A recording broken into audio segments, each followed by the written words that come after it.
Don't you hate it when there's nasty hair on the furniture or crumbs on the table, but you don't want to haul out your big vacuum cleaner to clean up the mess? Well, that happens to me all the time, so I finally got this cordless vacuum cleaner.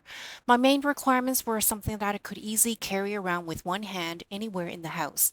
I also wanted to make sure the vacuum cleaner has strong suction power to suck up stray hairs on the carpet, kitchen tiles, and for getting into those small crevices, nooks, and crannies. So let's go ahead and open this up and take a look at what's inside. I've taken everything out and laid all the pieces and parts here. First up, we've got a user manual with instructions on how to operate the vacuum cleaner. I like how they have an image of the vacuum cleaner and labels for all the different parts of the vacuum cleaner, so you know what the different buttons do and where the attachments go.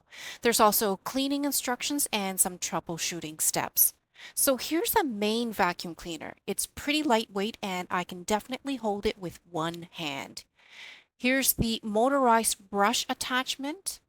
And this clear thing here is the crevice nozzle attachment to get into all those small gaps between furniture and the wall. This piece here is a dusting brush for carpets and sofas. And I wasn't expecting this, but they also threw in a spare filter so I can swap out the dirty one and continue cleaning without interruption. That's a bonus, and I forgot to mention they also threw in a cleaning brush for the filter. And last but not least, this is the charger, which comes with a pretty long cord. I'm going to go ahead and plug this in to charge it up, and then in a follow-up video, I'll come back to show you how powerful this vacuum cleaner really is.